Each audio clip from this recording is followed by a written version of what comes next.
Суроо. Не үчүн кичинекей кезинде адеп берет? Кичинекей кезинде ансыз деле түшүнбөйбүз го биз.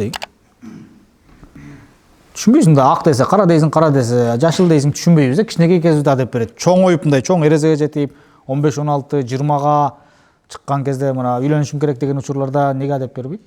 Эми ал убакта деле берет, бирок кичинесинде бер деп атат биякта алымдар. Неге? Жаштыгында билген адеп бул ташка жазылган. Ташка чегип жазгандай болот, а? Чоңойгон жазылган, кумга жазган окшойт. Мен бир асказообум бар, билесиңер, а? Ошо асказообум атамдын бир жакшы кеби бар эле, сонун айтат. Дагы деле айтса керек силерге. Жаштыгыңдан кылып көнсөң, көнүгөсүң дейт. Картайганда кылып көнгөнчө көмүлөсүң дейт. Өлүп каласың да.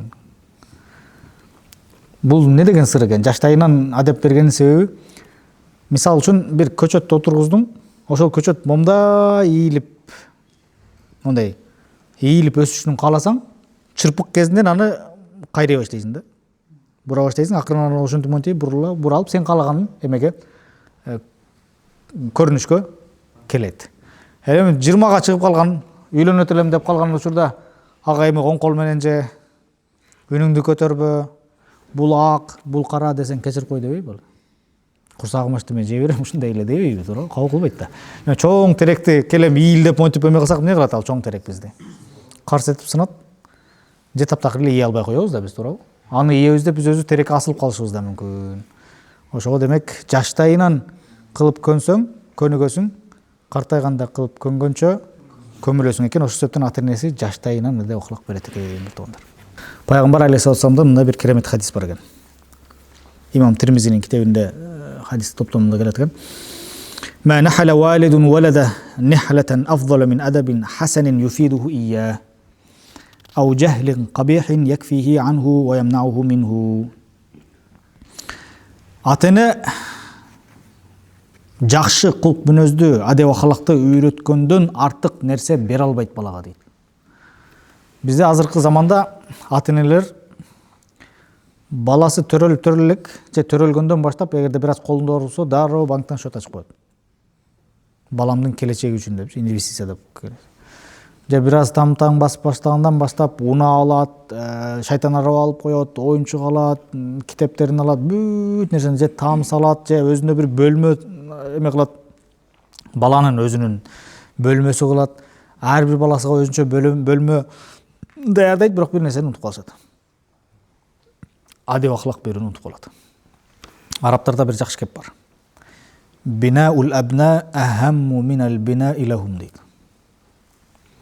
Баланы куруу, баланы адеп акылактуу кылып тарбиялап чоңойтуу балага үй, таам, особняк, вилла салып берүүдөн дагы да маанилүүрөөк дейт. Балаңа эч нерсе салып бербегиле, эч нерсе куруп бербегиле, бирок адеп акылак менен тарбиялап чоңойтсоң, балаң эртең ал дүйнөнү курат, ал дүйнө салат ал. Бүтүндөй дүйнөнү башкара турган бир чыгаан инсан чыгат. Эми анын жаштайынан баштап ага дүйнө парас кылып, дүйнөгө кызыга турган кылып, унага кызыга турган, алтын күмүшкө, байлыкка кызыга турган кылып тарбиялап чоңойтсок, эртең ал балабыз чоңойгондон кийин бизди монтип кетип калат. Эл сатар, жер сатар болот. Керек болсо ата-энесин дагы сатып жибериши, тууган уруун да сатып жибериши мүмкүн экен. Демек, жигиттер адеп акылакты ата-эне берүүнүн сыры кандай экен? Материалдык нерсеге караганда балага моралдык, адеп акылактык нерсени дагы да бериш керек экен. Ата-эне хадисте келгенди боюнча балага берген эң чоң белеги адеп акылак үйрөткөндүк экен. Адеп акылак кантип үйрөтөт десе, жолборс же карышкыр бөлтүрүгүнү бир аз чоңоюп кичине басып неме болуп калган кезде не кылат аны? Кошо алып жүрөт.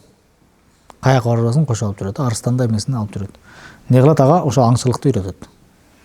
Жашоонун үйрөтөт, жашоонун татаалдыгын үйрөтөт, өзүнө кантип жашаш керек бул дүйнөдө үйрөтөт. Ата да баласыны уста болсо усталыкка үйрөтөт, мугалим болсо мугалимге үйрөтөт, же болбосо өзү сүйгөн баланын шыгы бар бир кесипке үйрөтөт.